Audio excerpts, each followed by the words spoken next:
গাজীপুর জেলার কালীগঞ্জ থানার জামালপুর ইউনিয়নের বাহাদুরশাদী গ্রামে। আমি আপনাদেরকে একটু দেখানোর চেষ্টা করব। এই যে এই রাস্তাটি জামালপুর বাজার থেকে দক্ষিণ বাগের দিকে চলে গেছে। এই রাস্তার দুই পাশেই অসংখ্য গাছ ছিল। এই গাছগুলোকে কেটে রাস্তাকে বড় এবং প্রশস্ত করার একটি পরিকল্পনা হাতে নেওয়া হয়েছে।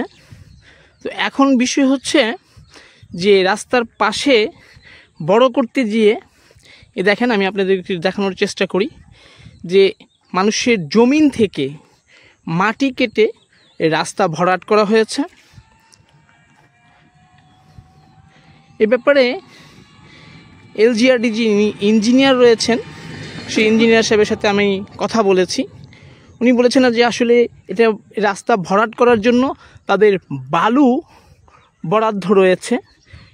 এখন কৃষক নাকি আসলে এই স্বতঃস্ফূর্তভাবে তাদেরকে মাটি ভরাট করার অনুমতি দিয়েছে। আসলে তারা হয়তো ওই কৃষকের কাছে মাটি ভরাট করার বিষয়ে কোনো অনুমতিই নেয়নি। যেটুকু আমি জানতে পেরেছি, কৃষকরা এমনটাই বলছিলেন যে আসলে তারা ভেকু দিয়ে এভাবেই রাস্তার মধ্যে মানে ক্ষেতের থেকে জমিন থেকে গাছগুলোকে উপড়ে ফেলে, আমি যদি গাছগুলো দেখাই আপনাদেরকে, তাল গাছ, তারপরে হচ্ছে খেজুর গাছ সহ অসংখ্য গাছ ছিল রাস্তার দুই পাশে। এই গাছগুলো বিক্রি করে ফেলা হয়েছে এবং সে সাথে করে এই যে মানুষের জমিন থেকে এই মাটি ভরাট করা হয়েছে। চলুন দেখা যাক, আমরা একজন কৃষকের সাথে এই বিষয়ে কথা বলি। কিন্তু সরকারি রাস্তা হইল, যে বিষয় হচ্ছে ওদের জন্য তো মাটির কিনা বাবদ টাকা বরাদ্দ আছে। এইটা তো আর আমরা জানি না, এত তা কইতারি না। পরবর্তী আছে উনি যে রাস্তা যতটুকুই হইব, কিন্তু রাস্তা করে গেল যদি ক্ষেত্রে মাটি না দেয়, তারা যোদ্ধারা মাটি না দিলে ওই কোন জানতো যোগা কান্তে মাটি তারা কন্টাক্ট আইন না পরে মাটি দাদা রাস্তা করে নিব। কিন্তু আপনারা যারা জমির মালিক তাদেরকে তো বলা উচিত ছিল যে ভাই আপনার জমি থেকে আমি মাটি নিব। সবাই যদি মিল্লা দিত তাইলে কইতো, তাইলে মনে করেন একটা সিদ্ধান্ত আছে। কিন্তু এখন তো কেউ কিছু কয় না, কেউ কেউ কেউ বাঁচে, কেউ কেউ বাদ দিয়ে, কেউ কেউ বাদ দিয়ে হয় না।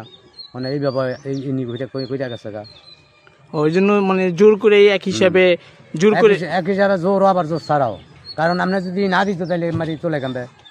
এই জান্দা মাটি উঠাইছে, যদি হারা না দিত তো বাদ দিত, ওই যে তার মাটি তুলতাল একই মানে নিশ্চয়ই তারা না।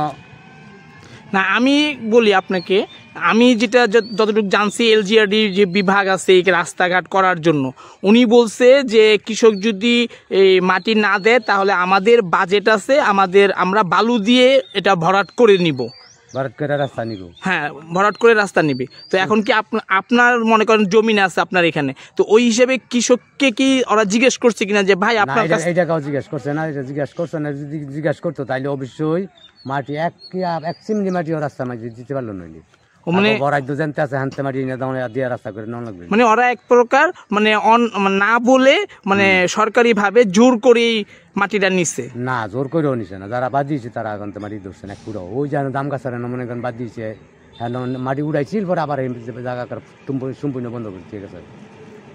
ও মানে যারা কিছু বলে নাই তাদের কাছ থেকে নিচ্ছে, কিন্তু ওইভাবে তারা কোনো কৃষকের কাছ থেকে অনুমতি নিয়ে নেয় নাই। না, অনুমতি নিয়ে নেয়। এখান থেকে যে ধরছে তাহলে এটা কি মানে জোর করে নিছে এরকম কিছু?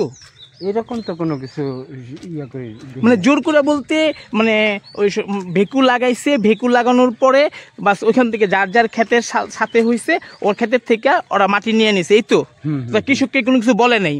কৃষকরা তো কাছে আসিল, এরকম আসিল, কিন্তু ইয়াতে নাই গা, ওরা ওদের ওইখান থেকে কাটে নাই, জানা জানা আসিল হেরা এইগুলি কাটছে। ও যে সমস্ত কৃষক উপস্থিত ছিল তাদের কাছ থেকে কাটছে। প্রিয় দর্শক, উনি বলছিলেন যে সকল কৃষক জমিনের পাশে দাঁড়িয়েছিল তাদের কাছ থেকে কাটছে। কিন্তু ওই যে আপনি একটা কৃষককে আমি দেখানোর চেষ্টা করছি আপনাকে, উনি আসলে ক্যামেরার সামনে কথা বলতে রাজি না। তো উনি বলতেছিলেন যে আসলে বিষয়টা বললে হয়তো সমস্যা হবে, যে কারণে ওনার ভিডিও করাও করারও উনি অনুমতি দেননি। তো মূল বিষয়টি হচ্ছে যে এইভাবে এলজিআরডি মন্ত্রণালয় এইভাবে দেখেন জমিন থেকে পুরো বিভিন্ন জমিন থেকে এভাবে মাটি কেটে সড়কে ভরাট করেছে।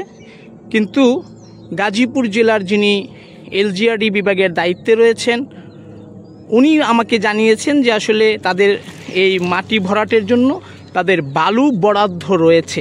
এখন প্রশ্ন হচ্ছে, যদি আপনার বালু বরাদ্দ থাকে তাহলে আপনি কেন অন্যের জমিন থেকে এভাবে মাটি কেটে গর্তের সৃষ্টি করলেন? গাজীপুরের কালীগঞ্জ থানার জামালপুর ইউনিয়নের বাহাদুরসাদি গ্রাম থেকে সৈয়দ আমিনুল ইসলাম